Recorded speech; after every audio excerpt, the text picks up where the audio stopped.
Hey everybody, thank you for joining me today. So today's video, we're going to be working on, well, I don't have a sketch, but I'm going to be doing a layout, and I'm using a card kit or a paper kit from my little scrapbook store. So we have what's called a scrappy box. They're going to be quarterly boxes, and this was the first one. So I want to share with you everything that's coming in this particular scrappy box. So we have, let me just get everything out of the plastic. All right, I'm gonna put that to the side. So we have our own, so this is the twine. We got 3 different colors, an orange, a green, and like a purple. And then we have our own special flare that was done up specifically for this kit. So it's like autumn related, and then you have the pretty pumpkins. And then we also have these flowers. And I want to take one out just so you can see the size of it in my hand. And then we have this sheet, which is all cut aparts, different elements, the leaves, some circles, and then of course the other like tags and stuff like that. And then we have the papers. Look at this paper. Oh my god, it's so gorgeous. I love these papers. Then we have these two. Oh, and that plaid, I love it. These leaves. And then we also get 2 solids in the orange, and then 2 in the plum, like a plummy purple. Oh, it's so beautiful. And then we also get 2 different rub-on sheets. We have the titles or the words, and then the different like elements, the flowers and the pumpkins. Okay, so I will have a link down below for the kit itself. And now I'm going to show you, this is my second layout using this kit. Okay, so I'm going to pull out the rest of the papers. I've decided to work with the plum sheet, and I've already cut apart a bunch of stuff, and I've used some of the elements because, like I told you, this is our second sheet or second layout. Okay, so I'm going to trim off the branding strip. I always forget the name of that. And once I get that off, we're going to start cutting down some things because I want to use this green paper for my mat for my photo. So I'm going to make it 6 by like 4 1/8. And I do the 4 1/8 because it's just enough for the width to make sure there's enough of a border, you know, around the photo. And I am scrapping me and my 2 scrappy friends, Beatrice and Jessica. All 3 of us are on the design team for my little scrapbook store. And we got to meet up in real life, all 3 of us together, this past August. So I knew I wanted to scrap that at some point. So I'm taking these 2 branding strips, and I may be using that somewhere in the layout. So right now I'm just kind of like playing around with where I want things to go, because I think I'm going to do that, and then just use one of the, no, I'm going to use 2 of the buttons, I think. Yeah, the pumpkin, and I wind up using one more. And then I think what I'm going to do is put all that right in the center, and then put the flag up at the top with, there it is, like that. And then I'm going to use the rub-ons for different areas on the background paper. That's why I chose to use this side, because it's lighter than the dark deep plum, even though I love that color. I think when I use the other sheet, I'm going to use the darker plum side because it is just gorgeous. And this huge flower is so stunning.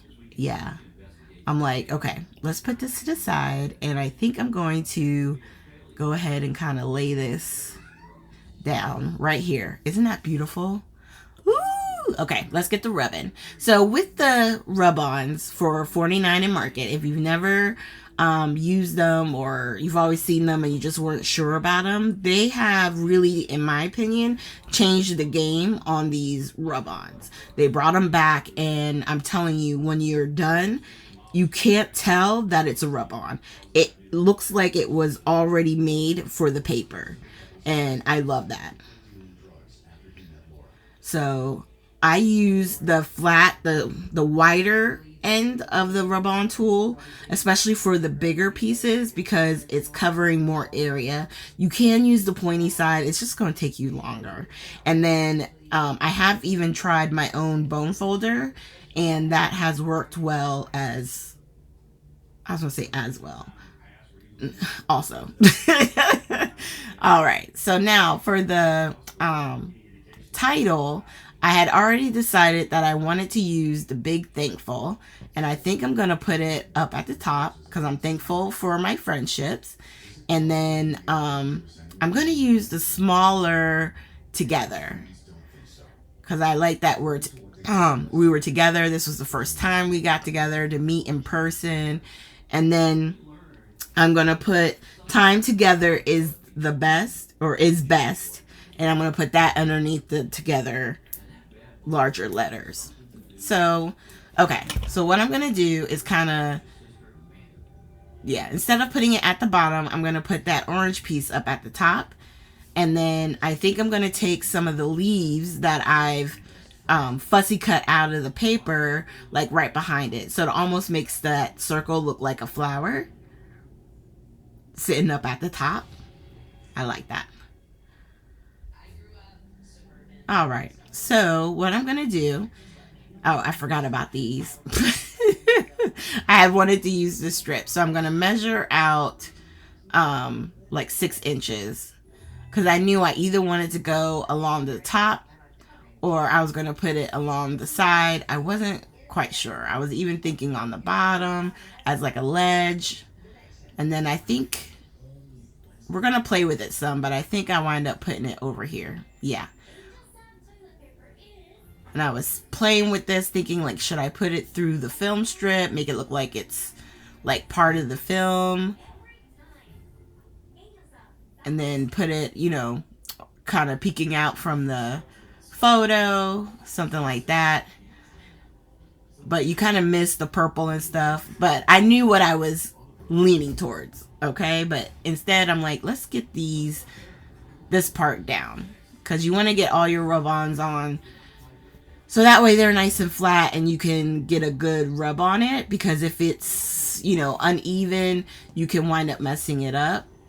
And speaking of messing up, here I rub it down, and then as I lift it up, the T comes up. So I wind up having to line it up and then rub it real quick, and it actually wound up fixing, so you can't even tell that I messed it up. And then I'm putting the thankful up here in the little bit darker area because, like, I want you to be able to see it, but it doesn't have to stand out as much as the other together, because that's really the sentiment down there.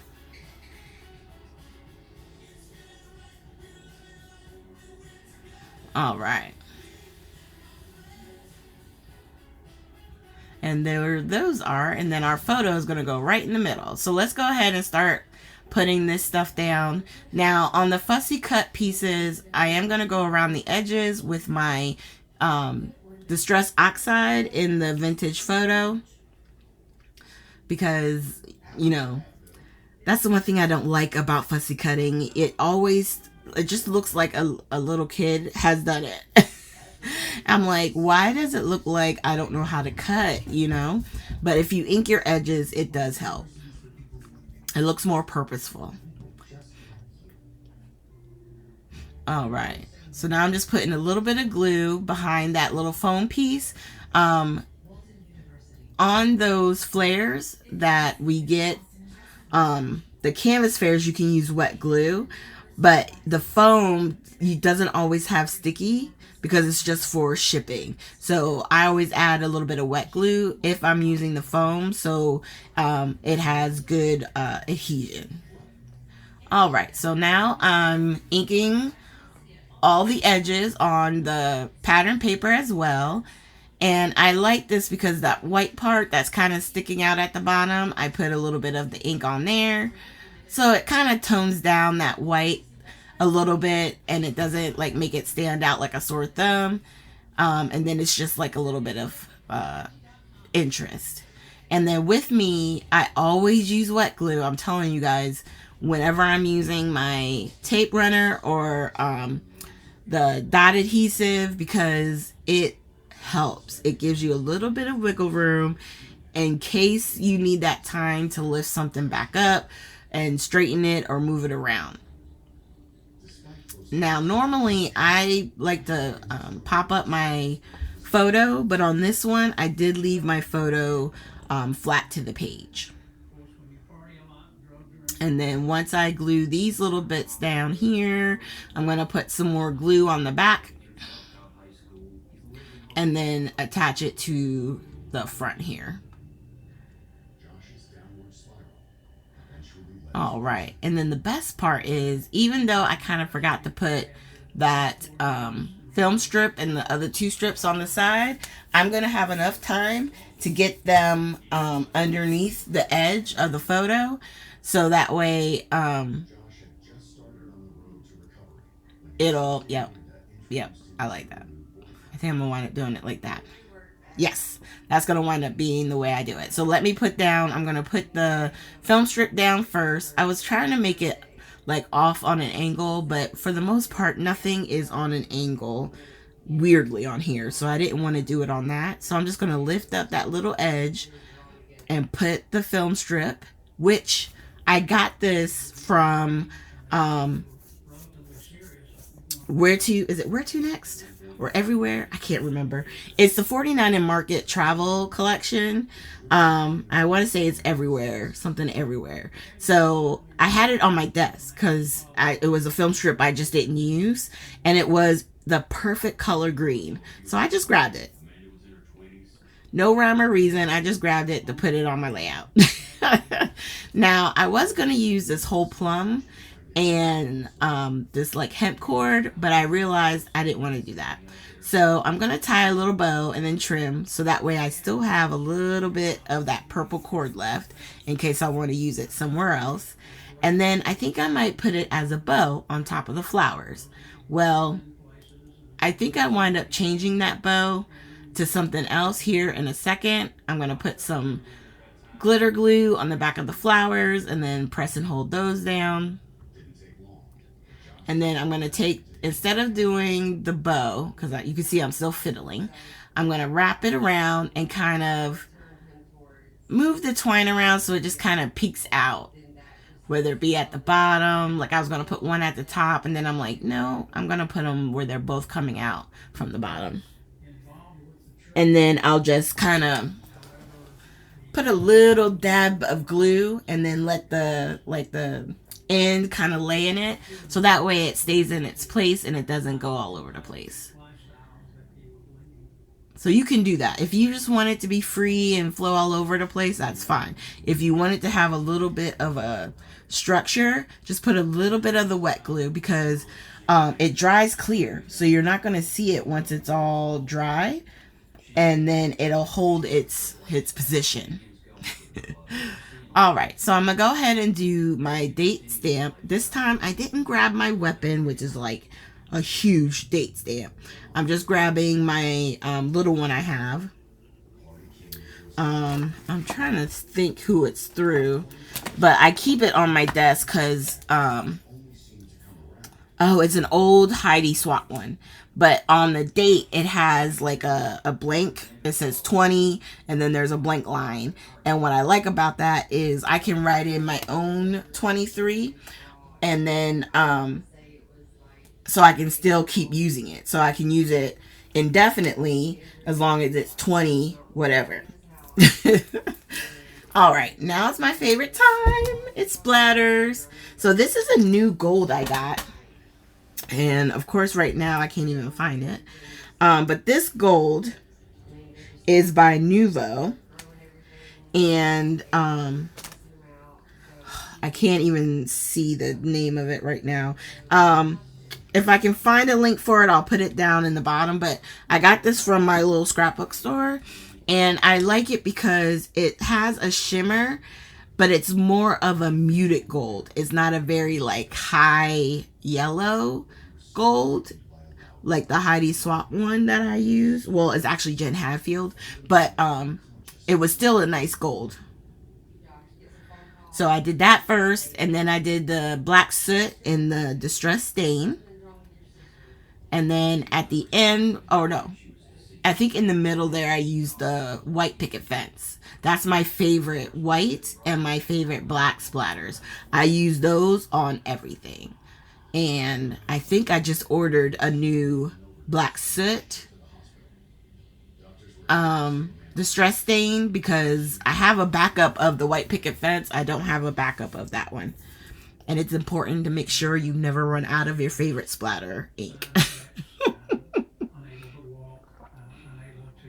Okay, and then there's the project done. So I hope you guys enjoyed. I know it's a sketch challenge, you know, for my Friday sketch, but it's really not a sketch. I kind of just made it up on my own. But feel free to leave comments. You can please give this video a thumbs up if you made it to the very end. And of course, I'm going to have photos here with a few close-ups. And I hope to see you guys with our next video. I hope you enjoy your weekend, get some crafty time. And if you can, I'll be doing a live this Sunday. Come on back and hang out with me while we do the live, okay?